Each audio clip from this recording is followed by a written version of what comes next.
The Liggett team's excitement was short-lived. News about the secret project leaked out to the industry's trade association in Washington.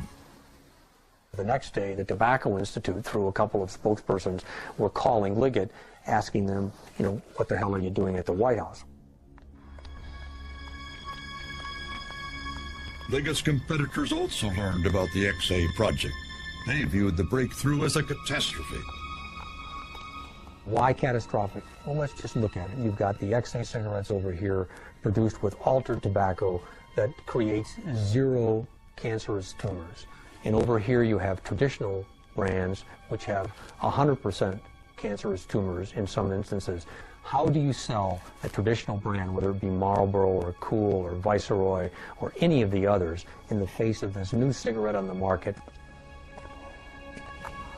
Lawyers at Liggett's competitors were particularly worried. A safe cigarette suggested all other cigarettes on the market were unsafe. At Brown and Williamson, one senior lawyer in particular was voicing concern. Bernie Pebbles would say to me the project was idiotic, that the project was going to be ruinous for the industry, but was certainly going to be ruinous for Liggett, and was going to be harmful to Liggett. I didn't think mixing metal with tobacco made a lot of just common sense. Ernie said to me, "What are you going to do with that damn project?" I did not respond to that because had I even known what we were going to do with that quote-unquote damn project, I would not have told Ernie Pebbles. There's absolutely no threats made by this company to any other company regarding a development of a safer cigarette. Finally, at the end of 1977, the debate within Liggett came to a head. The XA team was summoned to a lawyers' meeting in New York's Rockefeller Center to decide the project's fate. The executives and the lawyers were indicating all of the reasons why we shouldn't do this. Jim Mould and others presented the pluses in terms of why this project ought to go forward. If you didn't put such a cigarette out and it was found out that you withheld it, would you not be in a worse situation? A vote was held, the skeptics won. The safer cigarette would never see a match. The world missed a tremendous opportunity by not publicly exposing all of the research that had been done by Liggett. I think it very likely could have saved lives. We will never know what would have happened if the palladium cigarette had been revealed to a smoking public.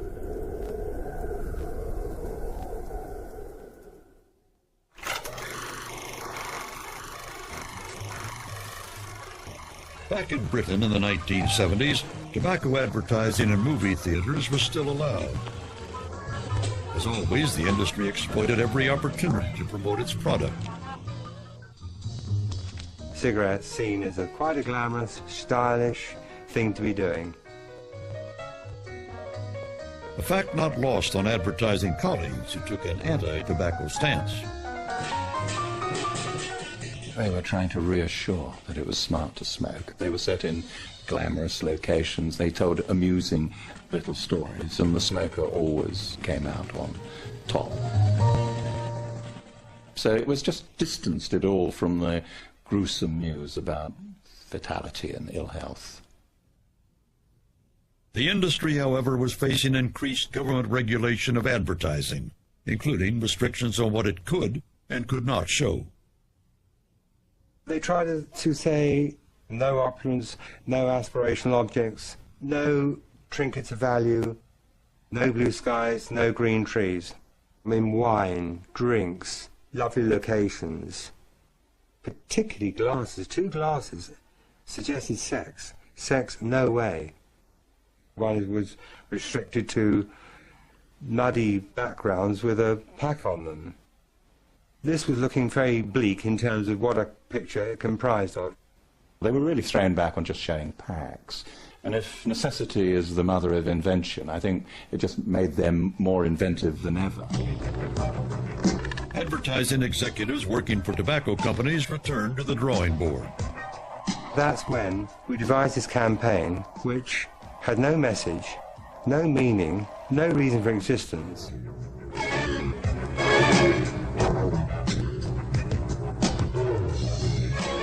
people were dumbfounded, confounded, astounded.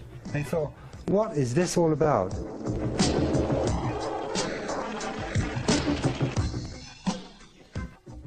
I thought how very, very clever, because it was a new level of coolness.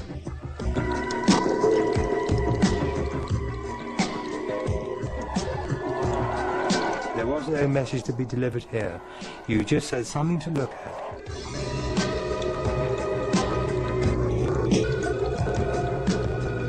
It was probably the most imaginative advertising of any category at the time.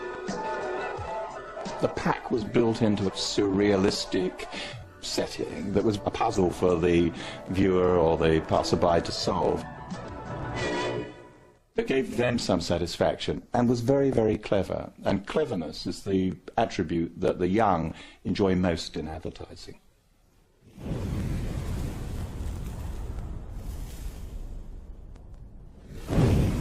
As the industry in Britain redoubled efforts to sidestep regulation, health activists also were moving up a gear.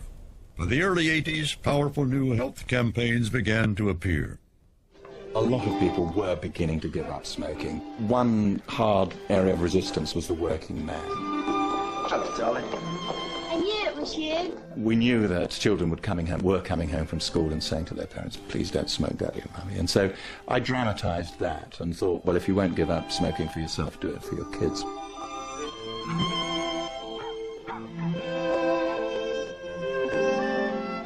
There were a lot of people out there who wanted to give up, had tried giving up maybe 6, 7 times. So in one sense, we, health educators, were pushing on an open door. What's that you're reading, Kath? Tell her. If you won't give up smoking for yourself, do it for your kids. It did seem to work. It did change behaviour, not only here in the UK, but around the world as well, where it was picked up and used.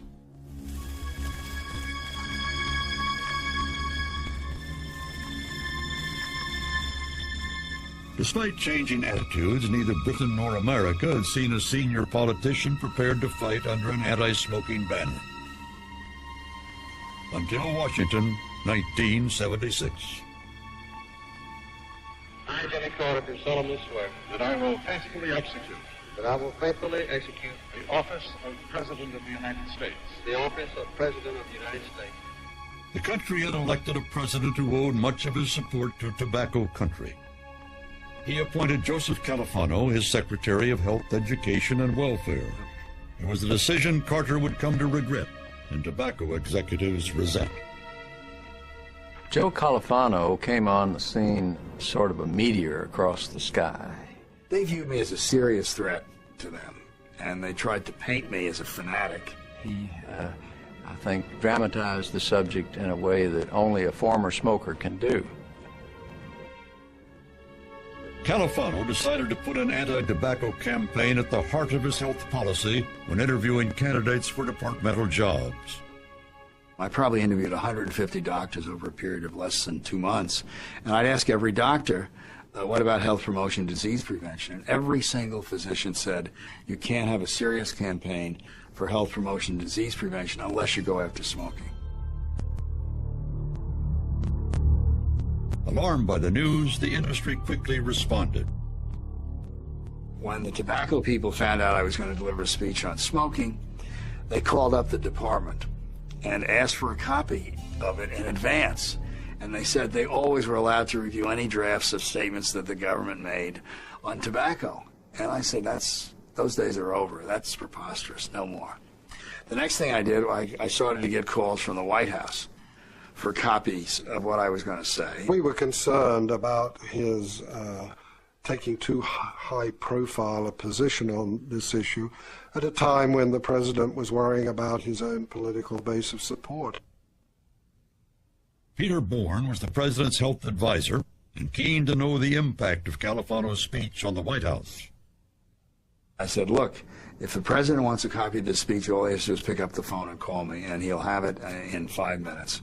But I'm not going to give it to any White House aide because I assumed Peter Bourne was getting a copy of it so that he could talk to the tobacco industry. Califano launched his campaign regardless.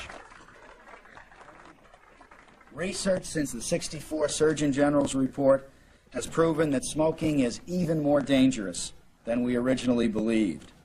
This guy was after us, that it was a belligerent, it was an all-out attack, no holds barred, and that it represented the government really tooling up to attack us in a way that would be quite fierce. The cigarette companies realized they had a new and powerful enemy in Washington. The tobacco industry went to war, basically. America, beware if Joe Califano ever gives up drinking or other pleasure pursuits, even the most intimate.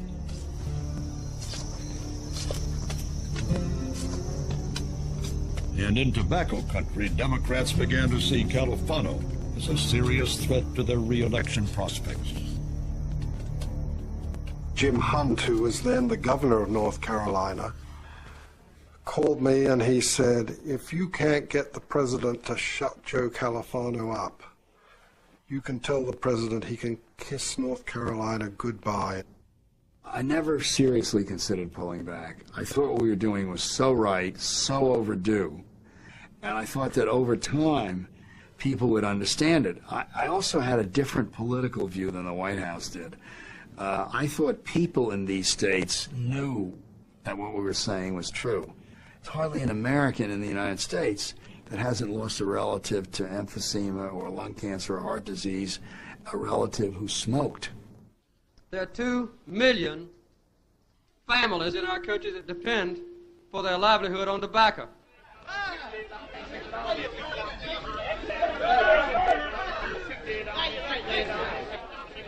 While Carter campaigned for re-election in the tobacco heartlands, trying to repair the political damage caused by his health secretary, he found himself being heavily lobbied. Well, the tobacco industry was really very blatant. I mean, they made it clear that they would be willing to support President Carter's re-election, provided in return they felt that he was going to take a soft line on the health aspects of cigarette smoking. By this stage, some were even beginning to worry about Califano's safety. Tip O'Neill's the Speaker in the House of Representatives, number 3 in line to become President of the United States. At the height of the campaign said to me, you know, these guys would kill you. They would love to get you in an alley and kill you. You got them so angry. Whom do you blame most for your Carter fired Califano. I think, whom do I blame most for my demise as Secretary of Health, Education, and Welfare? One of those nice questions. Without question. A large part of the reason why President Carter asked me to leave the cabinet was because of the tobacco campaign. And I think even he would admit that today.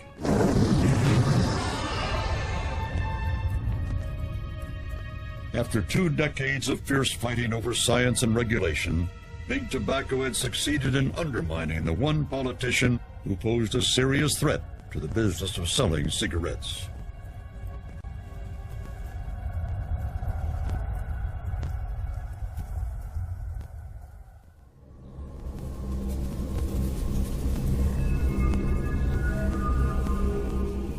Despite increasing opposition to its product and falling smoking rates, by the 1980s the industry had weathered the storm. But the cigarette companies had been storing up a huge history of suppression and denial. And when the truth would finally emerge, it was to bring the industry to its knees.